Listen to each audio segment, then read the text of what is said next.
Next on the news at 10, we talk with wounded warriors who are preparing to bike in tomorrow's Hot 100.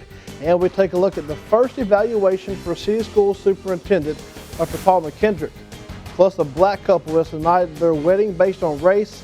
Over 70 Volvo keys are found together, and Obama and Romney are at it again. The news is next. Next on the news at 10, police need your help finding a gunman who robbed and injured a Tuscaloosa man. And Full Moon Barbecue has finally set a date to reopen. Find out when. Daniel. Bradley, we had some rain showers across West Alabama today, but what can we expect for our weekend and the week ahead? I'll let you know coming up in Home Team Weather. Plus, tires are recalled and some of them are made here in Tuscaloosa. The news at 10 begins right now. You're watching Alabama's WVUA News at 10. Good evening. Thanks for joining us tonight. I'm Bradley Whittington. John Huddleston has this evening off. We begin tonight with a 103-mile bike ride across Tuscaloosa. The ride is known as the Hot 100. Tonight, riders came together to kick off the event. Last year, they had a total of 330 riders, but this year they have already had over 400 pre-registered riders, and they say they will probably have a couple hundred more.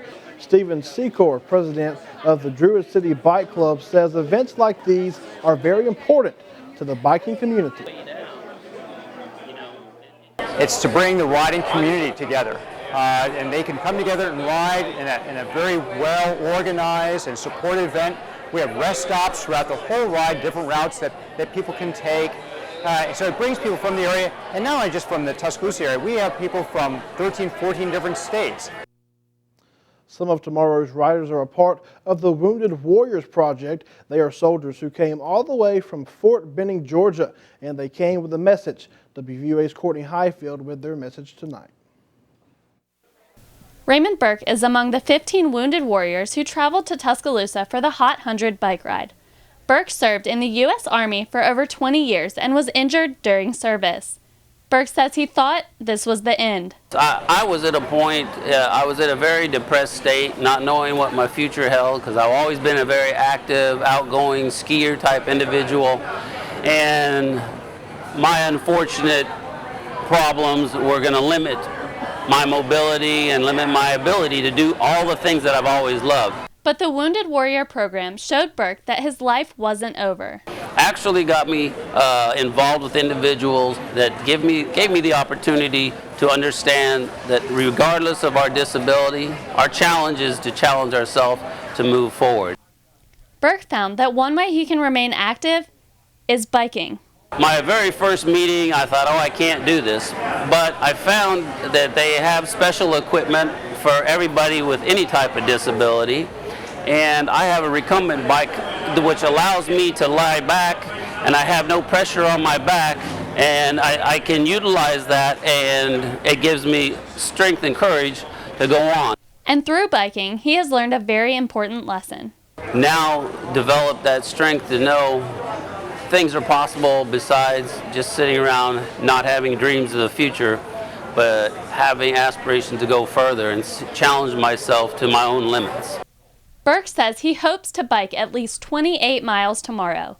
Reporting in Tuscaloosa, Courtney Highfield, WVUA News. The ride starts tomorrow morning at the University of Alabama Rec Center at 7 a.m. Participants can bike a maximum of 103 miles. Well, Superintendent Paul McKendrick's first year on the job was rated satisfactory according to the Tuscaloosa City Board of Education's evaluation. McKendrick scored well in how he communicates, his positive community involvement, and establishing personal relations. Other strengths included his decision-making skills and how he provides leadership to improve instruction. The report showed that McKendrick needs improvement in preparing long and short-range plans for school facilities, financial management, and seeking significant funds to run the school system. Well, the Tuscaloosa Amphitheater concert tickets for Alan Jackson and Neil Young went on sale today to big success. Alan Jackson has sold almost 1,500 tickets. Neil Young has sold close to 3,000. Based on these early numbers, both shows are expected to do large business for the amphitheater during their upcoming fall season. WVUA spoke with Director of Arts and Entertainment Wendy Riggs, who urges those hoping to attend either event to act as quickly as possible. If you're looking for tickets for Alan Jackson or Neil Young, I suggest you buy them soon. Looks like we're going to have a great show, and we don't want you to wait too late and not get tickets. Alan Jackson will take the stage September 13th, and October 25th, Neil Young will return to Tuscaloosa for the first time since 1972. Well, if you lost a set of Volvo keys recently, we have good news. They have been located. Tuscaloosa Police criminal investigators are trying to locate the owner of the keys in this picture. Agents with the West Alabama Narcotics Task Force ran a search warrant and found the keys inside the residence. On the key ring are over 75 keys, and most of the keys are to Volvo vehicles and numbered. They are numbered. If you or your business are the owner of the keys, please contact the Criminal Investigation Division at 205-248-4520. Well, time now for a first check on your home team forecast. Here's Daniel Sparkman. Hey, Daniel. Hey, Bradley, you know what? It's going to turn out to be a nice weekend after the rain showers we've had today. Here on Home Team Interactive Radar, still some showers in northern Pickens, Tuscaloosa, also Fayette and Walker counties, and then down towards parts of Sumter and Greene County as well. We do have those showers out there. Had a couple of severe thunderstorm warnings as well this evening, but we're looking at a very nice weekend ahead with those temperatures in the middle 90s, mostly clear skies by our Sunday, and very small chance of rain both days. Rain chances will return next week, however. I'll tell you all about that coming up in Home Team Weather. Bradley. All right, thank you, Daniel. On your Home Team Crime Watch, a man recovering from a shooting. Tuscaloosa police are searching for a gunman. According to police, it happened this morning around 4:40 a.m. at the 4800 block of 1st Street East near Crescent East Apartments. Authorities say a 21-year-old man was shot after a possible robbery. The suspect is described as a black male in his 20s. Obviously, it was received a lot of damage from the tornado. To my knowledge, we haven't had a lot of calls out there similar to this, lately. Officials say the victim has non-life-threatening wounds. Well, the grand reopening of one local barbecue restaurant is just around the corner. Full Moon Barbecue in Tuscaloosa was completely destroyed by the April storm, but the owner of Full Moon, Brian Ahmed, says he's planning to have the restaurant back up and running by next week. Ahmed told WVUA there will be a ribbon-cutting ceremony on Monday, July 30th at 4:30 to celebrate the barbecue restaurant's recovery process.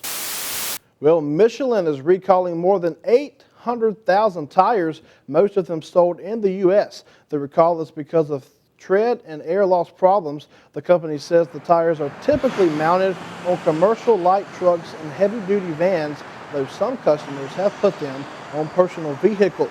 The tires were produced between April 2010 and the end of July 2012. In a letter, the company said it was important for the recalled tires to be replaced as soon as possible, and BF Goodwrench retailers will do that free of charge. And on your election watch, presidential candidate Mitt Romney is headed to Alabama. Romney is making his appearance at in Birmingham in August. A letter from his campaign said the event will be at the club for a fundraising reception. A private dinner will take place at 7 o'clock for people contributing $25,000 or more. State Republican leaders say there are talks about Romney doing a public event in Birmingham, but nothing is definite. The event is set for August the 15th. Well, while Mitt Romney currently tours Europe, the Obama administration is keeping up with him with his every stop back here in the U.S. As Jessica Yellen reports, for every Romney move, the president has a counter. The Obama campaign is getting in on the Olympics competition, sending the most popular member of their team to London. And